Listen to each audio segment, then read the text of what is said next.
From the studios of NBC 12 and ABC 25, this is First Coast News at 6.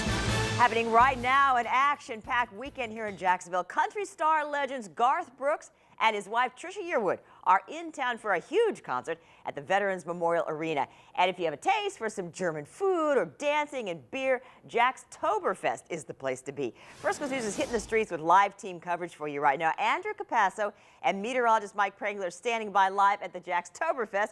And to kick things off, let's go to Shannon Ogden, who is live at the Veterans Memorial Arena for that Garth Brooks concert. And he talked to Garth today. Good evening, I'm Shannon Ogden. I'm going to take a leap of faith here that this is what I'm supposed to talk and that you can hear me, because it's very loud here outside Veterans Memorial Arena, but it's very loud for a very good reason. The crowd's lining up. They're going to let him in at 6 o'clock. So right now, to go see Garth Brooks. Big deal. Not only is his first time he's toured in 13 years, he hasn't been to Jacksonville in 17 years. 6 shows all this weekend, and then the 15th, 16th, and 17th, or 17th, 18th, 15th, 16th, 17th next week. I beg your pardon. So he retired, you'll recall, back in 2000. But you can also see it didn't really take. So a couple hours ago, here at the arena, I talked to him about his retirement. Take a listen. You know, don't take this the wrong way, but you're not very good at retirement. That's what my producer said before. He goes, "Hey, you're not very good at taking time off." I like to be busy. So when the kids were in school, I went back to school. I went back and got my MBA because while I'm sitting there studying with them, my books were right there next to them, and we'd study together. And so that's just the kind of guy I am. I don't like downtime or idle time. I like to do things. Where did you get your MBA? At Oklahoma State. Went through, you can't... Go to Eskimo Joe's? Well, spent too much time at my first degree there. But, you can't go under assumed name. So my first name's Troyle.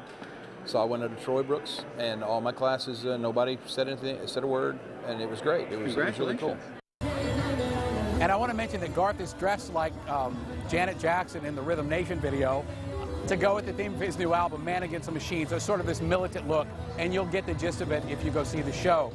This is the biggest thing going on this weekend. It's not the only thing. Now listen to this, just from ticket sales, they sold 56,000 tickets for these 6 nights, $68 a piece. That's $3.8 million. I just did that math in my head. That's just from ticket sales. That's not concessions, and it's just for this one event. And there are many events this weekend. Andrew Capasso is looking at all the money rolling into Jacksonville this weekend. He's live at Jackstoberfest. Andrew? Shannon, good evening, and business owners hope it is a lot of money. A lot of stuff going on behind me. People still coming into Jackstoberfest. As you were saying, this is just one of several events this weekend, and a lot of business owners here in downtown Jacksonville hope all that means big bucks. Cash registers busy. People downtown, and if some business owners have their way, money pouring in. 2 slices and a salad is $7.95. Freddie Gobot has run Casa Dura Italian Cafe downtown for more than 16 years. He says a string of events like this weekend is the shot in the arm downtown's economy needs. Fantastic. Every time there is some kind of action and business going on is great for downtown. He says the combination of Jackstoberfest, Garth Brooks, and even the pet adoption at the Expo Center is, in a word, perfect. As a business owner, we couldn't ask for anything better. And he's not the only one that thinks that way. Jairus White has been driving a cab in the city for 2 years.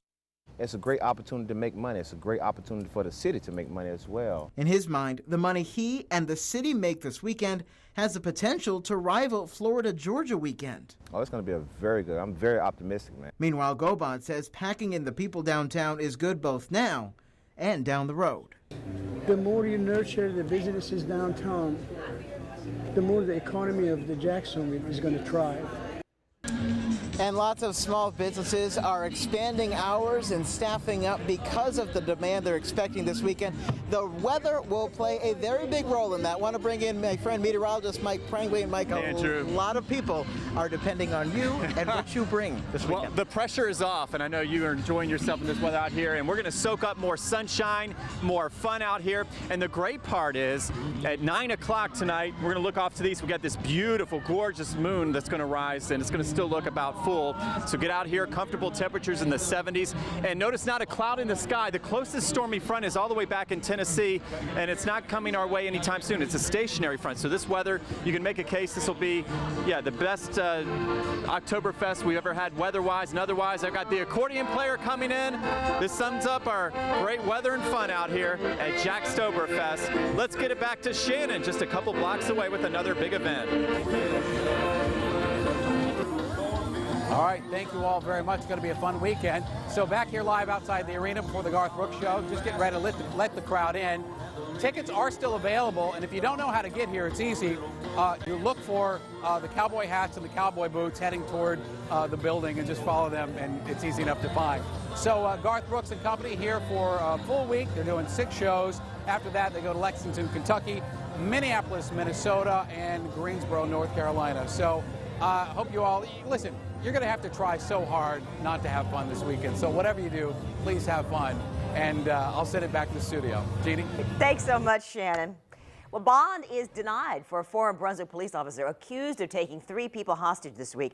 First Coast News was the only station there for Derry Williams' first court appearance. During the hearing, Williams asked the judge to move him to Camden County. He claims he's not being given clean drinking water and is forced to drink out of a toilet. Williams is accused of making threats at City Hall and later taking 3 people hostage at an area apartment complex on Wednesday. A Jacksonville teen is in stable condition tonight after his motorbike crashed with an SUV. It happened last night on the east side. Police say the man driving the SUV first walked away from the crash scene, but he eventually returned and did cooperate with investigators. Right now, charges are pending. Police have not yet said who's at fault. 2 medical clinics searched in a Medicare fraud investigation remain closed today. One had a sign saying it will reopen on Monday. The county commissioner named in the search warrants not talking so far. First Coast News' Roger Weeder has the story from St. Johns County. No one answered the door here in Crescent Beach at the home of St. Johns County Commissioner Bill McClure. His 2 medical clinics, both located in St. Augustine, owned by McClure, are under investigation. Thursday, search warrant served. No activity at either of the Meta MD clinics. The one in Palencia offered an apology with a promise to reopen on Monday. The other in South St. Augustine was closed with no sign. Bill McClure was named on the warrants. The county commissioner is in the healthcare business. Investigators with the fraud arm of the Attorney General's office worked for hours Thursday, removing boxes of records, anything to do with Medicare and Medicaid claim forms.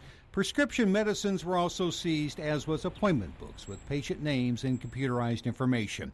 Outside one of the clinics, a St. Johns County community transportation bus sat idle. It is sponsored by Meta MD, with the owner's picture prominently displayed. The state attorney general's office is only saying that no arrests have been made and that this is an ongoing and active investigation. And the county commissioner who owns the medical clinics is not talking. In Crescent Beach, Roger Weeder, First Coast News, NBC 12, ABC 25. Roger, thank you. The pastor of Cedar Creek Baptist Church has a problem in front of the church property. It's a manhole that keeps leaking water. The cover says it is the property of the Bell system, but he says they told him it's not. In the meantime, the running water is causing all kinds of damage, so he called On Your Side's Ken Amaro for help. Ken. This week, the church had to repair several holes here in this driveway, and they're tired of it. They say this problem can be fixed if this large utility company would fix the water leak in the manhole. We tried to resolve it with AT&T.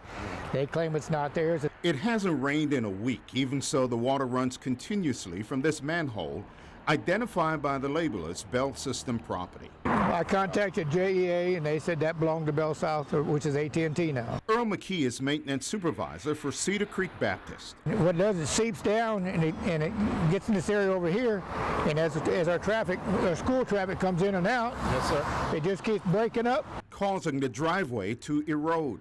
So how many of these patches did you do yesterday? 1, 2, 3, 4, 5, 6. And there's still one more to repair. We noticed it about 2 years ago. Pastor John Montgomery says he's been trying to get this resolved. They keep coming back and they're saying basically they are not responsible.